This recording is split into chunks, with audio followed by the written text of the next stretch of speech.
हम सबके पास एक अनोखा हुनर होता है। हुनर या तोहफा जो प्रभु के ओर से होता है।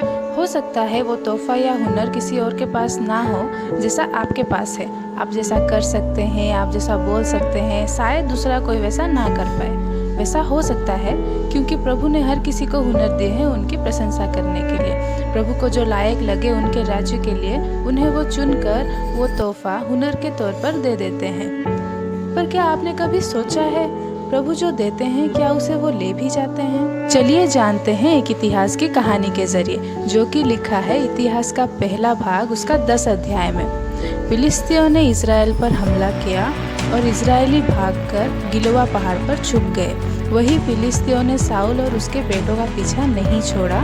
उन्होंने साउल राजा के बेटों को मार डाला और साउल के साथ घमासान युद्ध होने के दौरान धनुर्धारियों ने उस पर हमला कर दिया।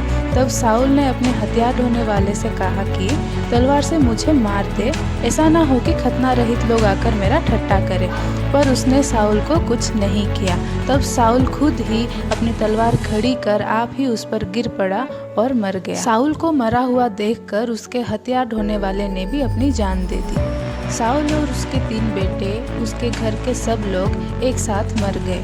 फिर फिलिस्ती इजराइल पर रहने लगे।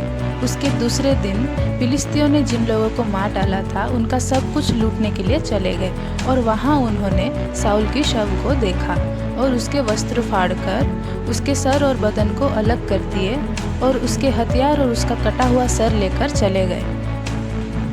उसके सर को उन्होंने दागोन के पास रखा और जब गिलाद के यावेश के रहने वाले लोगों ने सुना कि साउल को मार डाला गया, तब वो लोग उसके शव को मिट्टी देने के लिए चले। साउल उस विश्वासघात के कारण मर गया जो उसने यहोवा से किया था, क्योंकि उसने यहोवा का वचन को टाल दिया।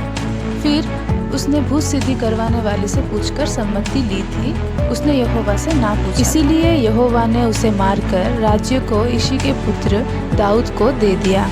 प्रभु खुद उसे चुने थे कि वो इजराइल का राजा बने।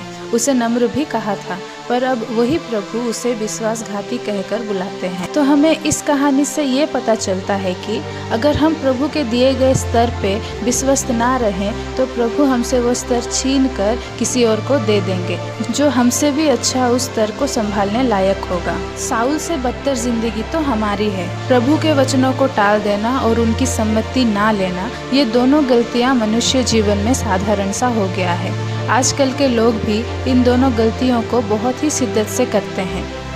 हर एक काम करने से पहले क्या थोड़ा भी सोचते हैं प्रभु के वचनों के बारे में या उनकी सम्मति लेना चाहते हैं? हम कभी प्रभु के वचनों के अनुसार नहीं चलते। अगर चलते तो उनकी सम्मति हमारे जीवन में बहुत ज़रूरी होती, पर उनकी सम्मति ज़रूरी नहीं है, क्योंकि हमारे समस्याओं के समाधान तो हमारा फ़ोन है, प्रभु नहीं। बहुत दुख की बात है कि हम फ़ोन पहले पकड़ते हैं, प्रभु की तरफ हमारा ध्यान नहीं।